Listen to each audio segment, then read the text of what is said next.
Welcome to the MindaNews podcast. We have here with us Aubrey. We just listened to her track called Drive Through. Aubrey is, of course, a Davao-based, Davao-based artist. And she's been around. She's going to tell us about her creative process. And this is, by the way, the MindaNews podcast. It's a partnership between MindaNews, Sinadashery, Holodeck, and, of course, Alberto's Pizza. So we welcome to our small setup here, si Aubrey. So Aubrey, could you introduce yourself? What's the genre in which you perform?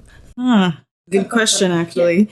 I'm Aubrey DS. So that's my artist name. My real name is actually Gabrielle, but I use Aubrey because it has already been my nickname ever since I was a kid. And then I also used it for my visual art. So that's actually really the name that I use for every creative endeavor that I have. And when it comes to my genre, I'd like to say that it's pretty much a mix of everything because I like to venture through folk, electronic, and even a little bit of soul, a little bit of jazz, a little bit of everything, really. That explains actually the blend in which your Spotify playlist sounds like. I got a listen, and I was quite impressed by how chill it was. But maybe to get a glimpse of your creative process. So how long have you been making music? So I think that's a fair question to ask. Well, yeah.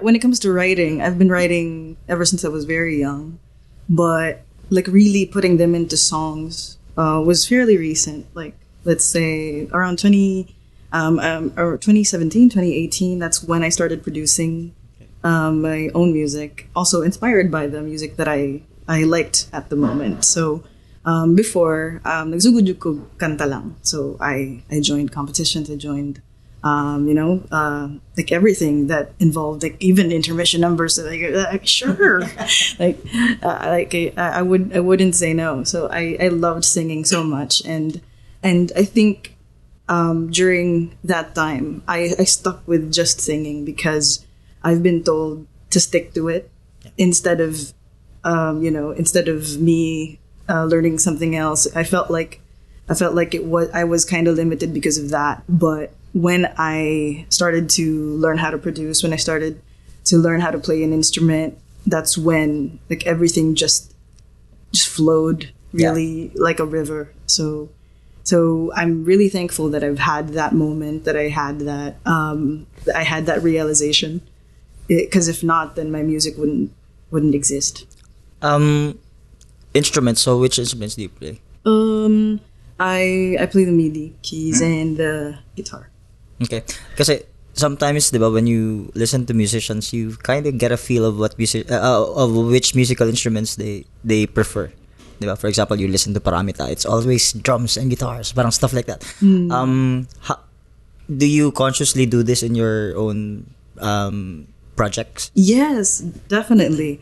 I think with the songs that I write mostly, I bank on the way I enunciate my vocals, my lyrics. So the way that I express myself through my words and through my voice, I really use that as my main instrument. I know it might sound like different from what most people would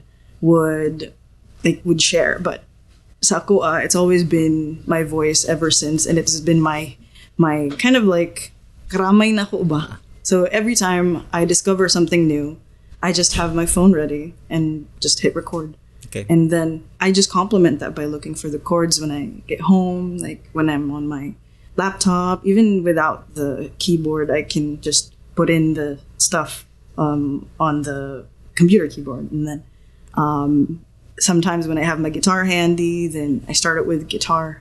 So that was it. I think that most of the time that's how it happened. Yeah, I'm listening to your voice right now, and I feel like there's a certain musicality to it that you're not aware of, or have you harnessed it yourself? I don't know.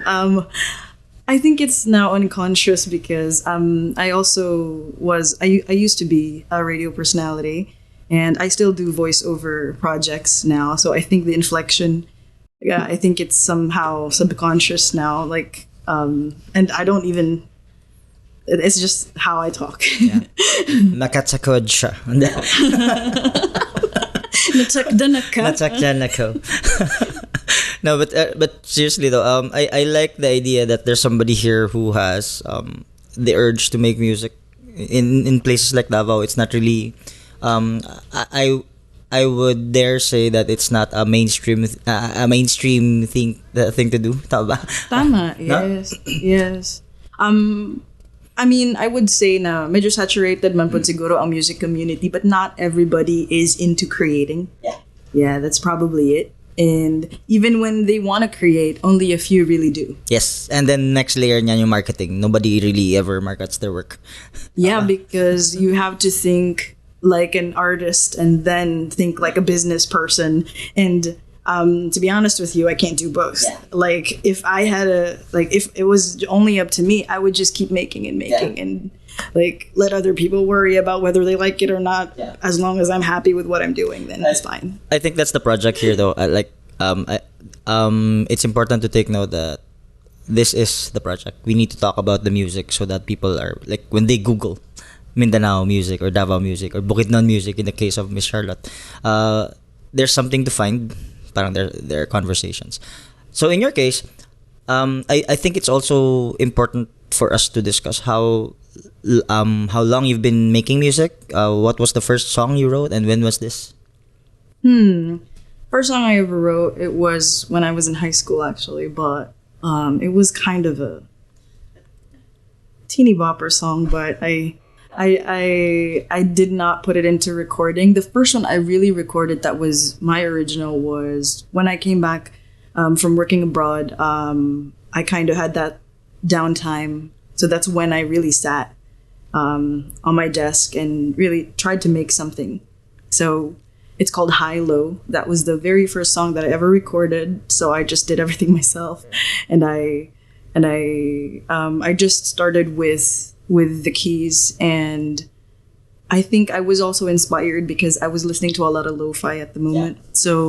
So when I wrote that, it was also during a time of struggle because it's because most of my songs, not really most of them, but you will see a number of songs that I've written, like they revolve around usually they revolve around miscommunication, misunderstanding, mixed signal. So it's more like that, and those were the things that I wanted to address, that I wanted to express through the music, and because not all the time you can confront people and tell them, hey, what you did wasn't nice, right?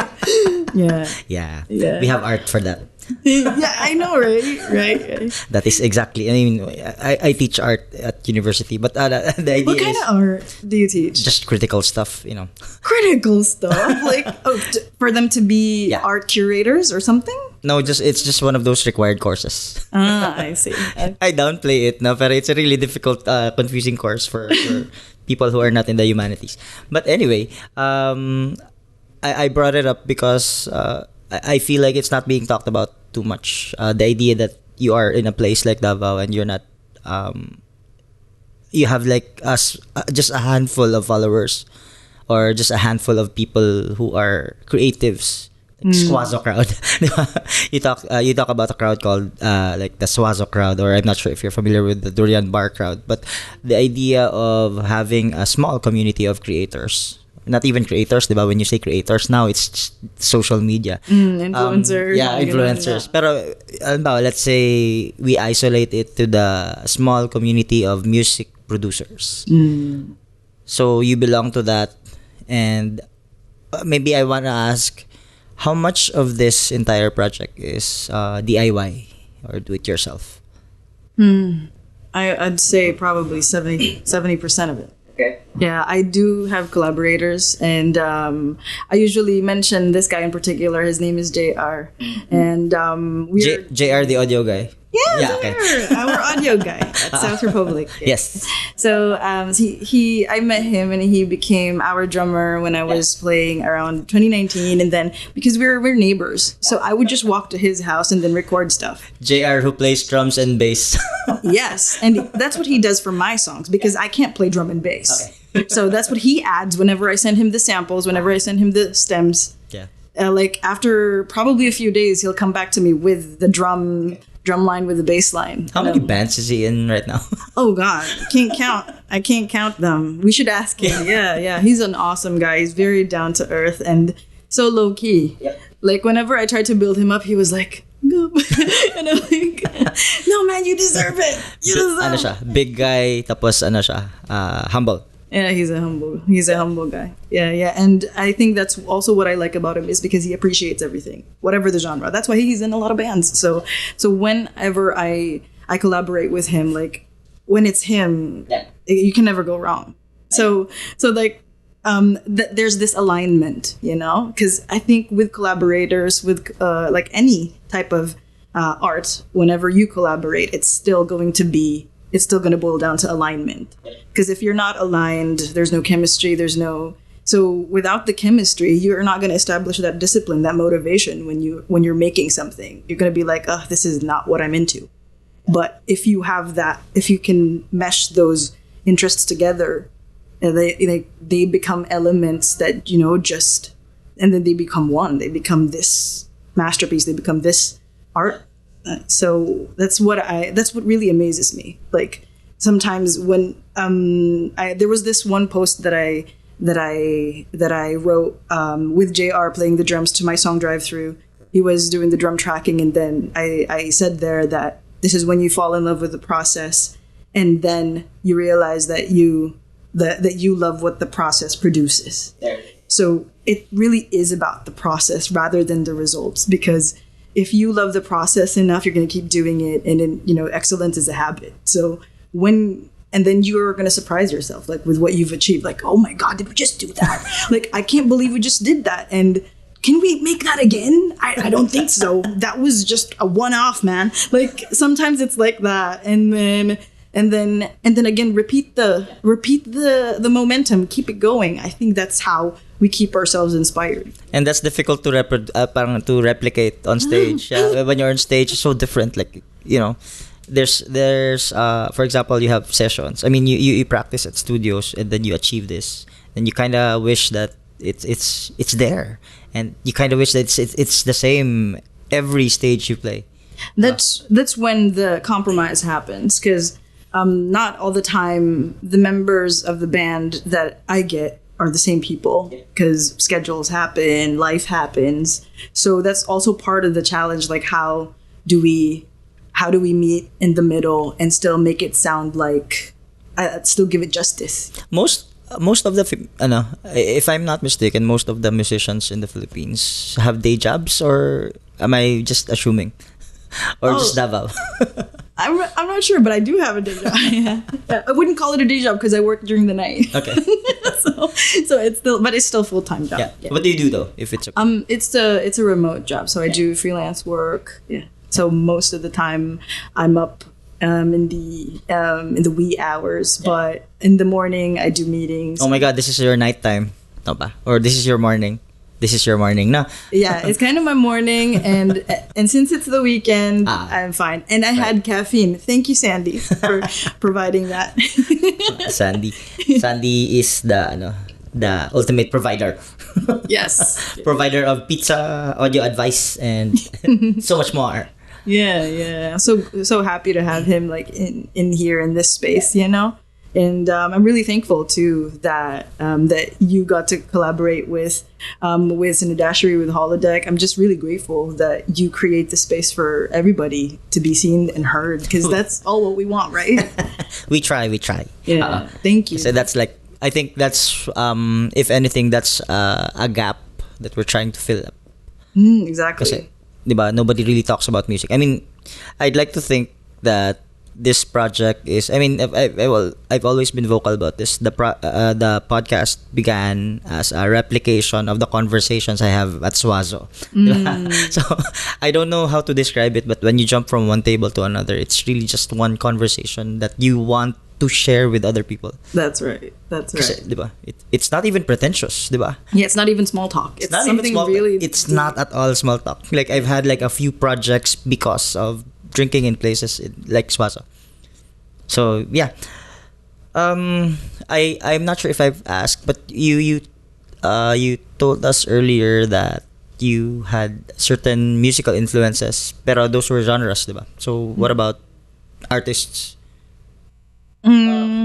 Growing up, I used to listen to alternative. Really, it was monumental for me. Alternative and also pop music. Which like ones?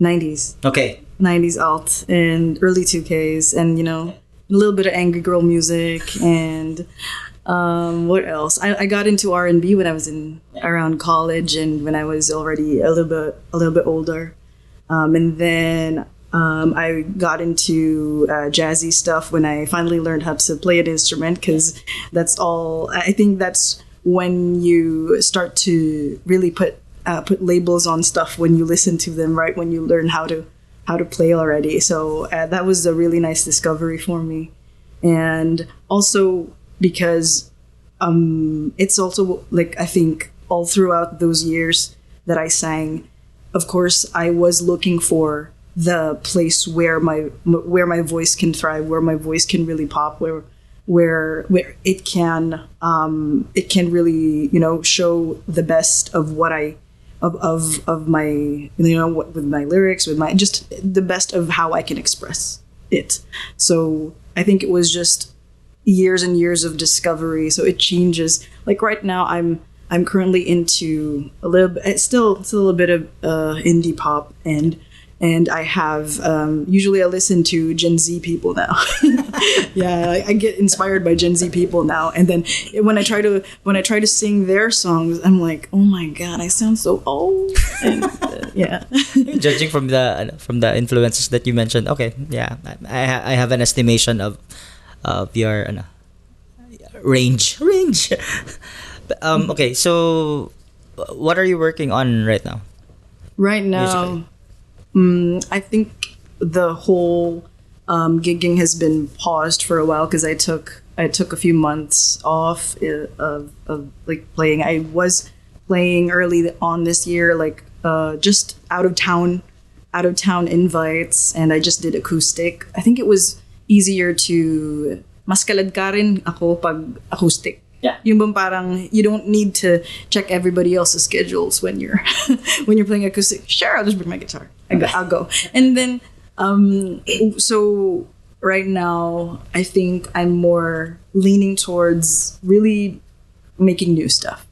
Like just creating. And I have like a few songs in the bank. Some of them unfinished, some of them already finished but just need a lot of polishing, and some of them I need to send to JR.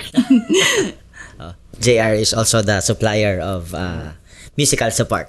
I know, yeah. JR the everyday music JR is another brand altogether. No? Exactly. Which band of JRs are we Mike na?